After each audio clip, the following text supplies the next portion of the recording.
Hey guys, it's Sign here with Hobbies of Man once again, and today we're doing another episode of the Sword and Sorcery Book Club. Today we're looking at a Cimmerian news roundup, and I have 4.5 stories here to talk to you guys about. And the first one is pretty time sensitive, so if you want to skip through everything, just go to that one, watch it, and then go through what you got to do about it. So, I had meant to make this video out available on Saturday, but I ended up having a lot of difficulties over the weekend just with finding time to make videos, and so I couldn't do it. So that's why I'm kind of rushing through it today, and hopefully it'll work out. But today we're looking at stories from all over the kind of Robert E. Howard verse kind of fandom. So we're starting with Pat Searcher's Solomon Kane. Today is the final order cutoff date, which means that if you don't order it today, you are not guaranteed a copy. This means that if you're interested in the Solomon Kane story by Pat Searcher, which apparently, as far as I understand it, is scheduled to be a 4-part series. So there's only going to be 4 issues because that's how Titan and Heroic Signatures have decided is the best way to publish books for them. So there's going to be 4 issues to the story. Each issue is going to be about 20-something pages. If I remember correctly, Jim says that they get 22 pages, and then the book itself is about 32 because of ads and stuff like that. So that is kind of the main points there. If you want a copy and you want to make sure that you can get it, you should call your local comic book shop right now and tell them, hey, can you get me a copy of this, right? If you don't have a local comic book shop, you can order it through Previews World or through eBay. You can go to a specific eBay store for a comic book store and get it from there, or you can order it directly from different comic books websites or comic book stores websites.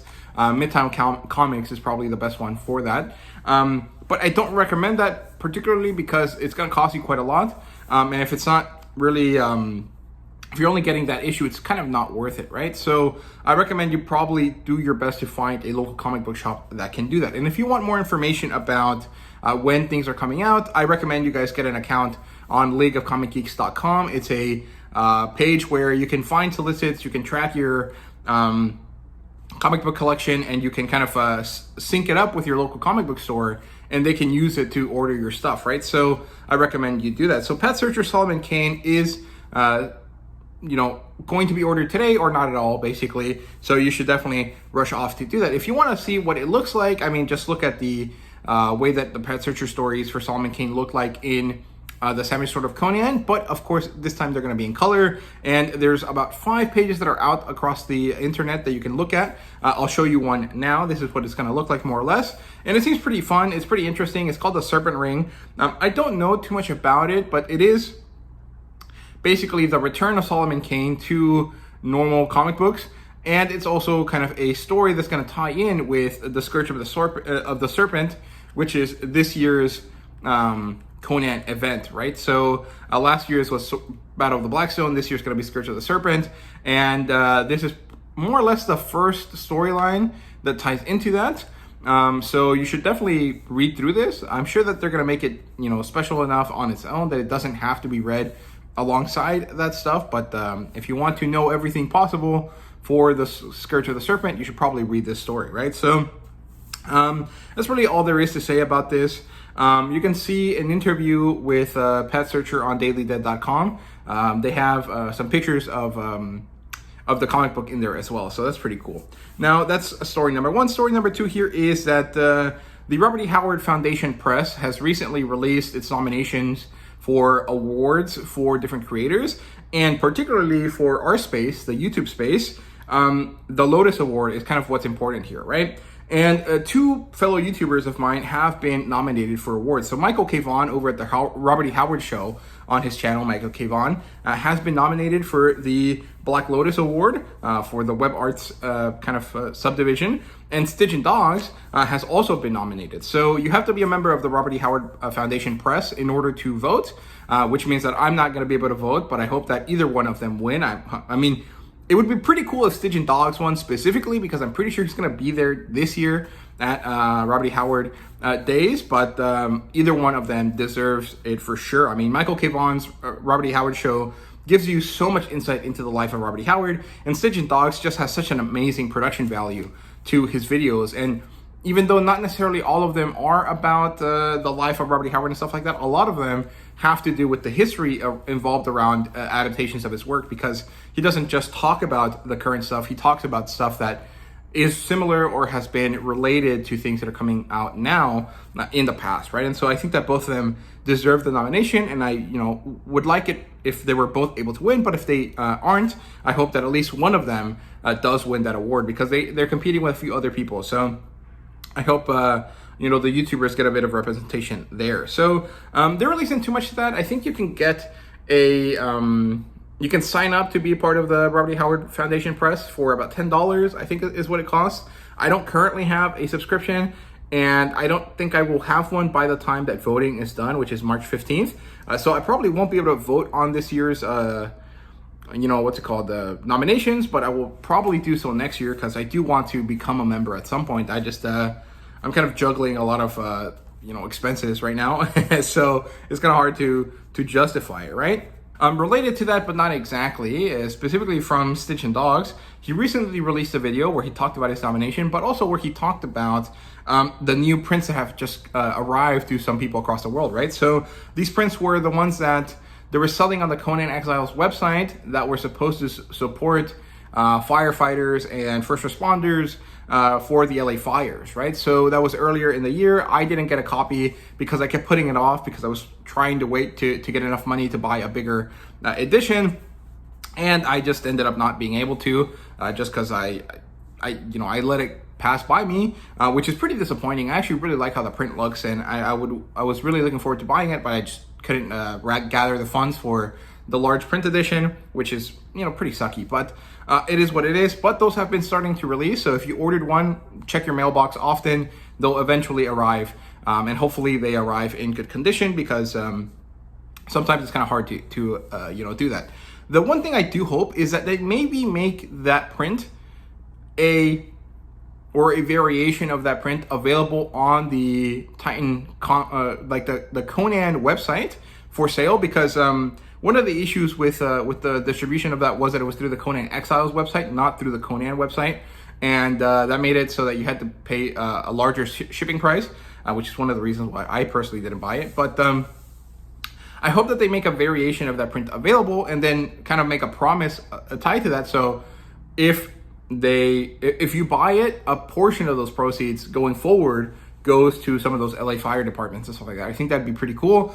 I don't necessarily have any knowledge if that's going to be a thing or not, but I think it'd be pretty nice and a continuous way to show support for the people that work around, and try to make sure that the people that work at the Conan the Barbarian offices down in LA are safe, right? So I think that'd be pretty cool, but it's pretty unlikely that it'll happen, but it would be nice. So that's not really related to anything specifically, but Stitch and Dogs had talked about the print, so I wanted to mention it there. This was not meant to be a story part of the roundup, right? So moving on to the next story, we have the Savage Sword of Conan number 7. It basically was delayed across the board for a lot of people. I was lucky enough to actually get it in hand the day that it was supposed to come out, which is pretty unlikely and pretty unprecedented, because I usually don't end up getting my copies of Conan the day that they're released, which normally doesn't slow me down too much, because Jim, I'm part of Jim's like street team kind of thing. Like I don't know what it's called, but I get ARC copies, right? Electronic ARCs or advanced reader copies of the Conan the Barbarian issues, and so that means that I can make my reviews come out the day that the issue releases, right? Regardless of whether or not I was able to go to the comic book shop. So that's why it hasn't really slowed me down too much. But that doesn't include Savage Sword of Conan. So I was pretty concerned that I wasn't going to be able to do a review for it until much later, and thankfully I was able to get it on time, and I did the review. It looks like it's pretty popular, which is good, mostly because there's no competition for it yet, but me and Stitch and Dogs and a few other people had been talking about it on Twitter, and Fred Malberg basically told us that Titan has been doing everything on time. It's just Diamond that's doing the distribution incorrectly, and that's mostly because and this is not stuff that Fred said. He just said this. I'll put it on the screen now. It's from Twitter, and basically I had been talking to my comic book store owner, I guess. He's not the owner, but he's like the guy in charge besides the owner, the manager, I guess. And he was telling me that basically Diamond is imploding, very seriously. We know that they're having issues with their bankruptcy. They filed Title 11, I think, and they were supposed to do 7 afterwards, but right now they're actually embroiled in legal troubles with Dynamite, who is suing them to hell because they owe Dynamite insane amounts of money, right? And so that means that they're kind of not able to do anything right now, and that's definitely hurting them on that side, but it's also making it harder for them to ship out books, right? And most companies are kind of, moving away to Lunar or Penguin Random House, but it's pretty unclear how the smaller publishers, which Titan is one of those, will be able to deal with this issue, right? So Fred did say that there is going to be some work done in order to try to mitigate these issues, but it's pretty unlikely it's going to be mitigated anytime soon. So I just recommend that you guys have some patience and understand that the comic book industry is going through some tumultuous kind of waters right now. It's kind of difficult to deal with because of Diamond basically having a monopoly on distribution and then ultimately failing because of it. But I recommend you guys just try to be patient as much as you can. But it should be fixed in the next coming months, so that should stop happening over time, right? And related to Savage Sword of Conan number 7, there was supposed to be a Bellet story in that issue, but for whatever reason, it was pushed back indefinitely. I did get a response from the Conan the Barbarian official Twitter, so here it is what they said. And basically, I thought it was because it was a good marketing tactic to be like, hey, this guy is about to publish this story that's called Solomon Kane. Here's something that's kind of similar, and it's Breck Elkins, right? So I thought that was why. Apparently, it seems to be some sort of issue with the process of making art, and the story for Bellet has been pushed back indefinitely. It will eventually come out. We just don't know when. It's not going to be on issue 8 either. So yeah, actually, I don't know what's going to be on there at all, to be honest with you. So we'll see. But don't look forward to that Bellet story because it's not coming anytime soon. My guess would be probably issue 10. But who knows, right? So that's it for that story. The final story here is related to my interview with Jim Zub. So I did the interview last 2 weeks ago. I released it that same weekend, which is nice. It's been doing pretty well. And a few days afterwards, Jim did kind of work with Zoop to release a fundraiser or a crowd-funded project for Skullkickers. Now, Skullkickers is one of Jim's earlier stories. It's a sword and sorcery story based around kind of D&D to some extent, as far as I understand it. And Zoop is doing the crowdfunding for it. It's nearly completely funded, which is awesome. You can get all 3 books plus a slipcase for $60, which is a pretty standard deal, to be honest with you, because they're 3 kind of thick omnibuses in a digest size, which means it's like a large manga size format, which is pretty nice. But if you're not really convinced and you want to kind of understand what the story is about, you can read it for free online. There is a website called comic.skullkickers.com, and I'll leave a link to it down below, but you can read through some of the story there for free, and if you like it, you should definitely go and buy the crowdfunding campaign. I'm not sure that I will get it myself, not because I don't find myself interested in it. I think I am interested, but I'm trying to save up for a trip to Mexico City, so it's kind of hard to know how many funds I can spend on a given kind of a project or stuff like that. So it's pretty unlikely that I will get it. I'm not sure if we're gonna be able to buy these later. Like sometimes when people do Kickstarters, they actually eventually release the books to normal markets as well. I'm not sure if Zoop's gonna do that. I should have reached out to Jim to ask him, but I didn't think about it until right now. I'm pretty sure it's not gonna happen. So if you're interested in owning, a nice collection of books that are, written by Jim Zub, you should probably go ahead and go for the Zoop. But everyone has to deal with their own economic issues on their own. So you do what you think is best. But that's really all there is for this. So hopefully I can publish this today, Monday, so that the stories are still fresh. But if not, sorry. You could still probably call your local comic book shop and ask them to reserve you a copy of Solomon Kane after the final order cut off, but it's unlikely that it'll be possible. So, take your chances with that as you will. But so thank you guys very much for watching. I hope you guys enjoyed, and see you guys later.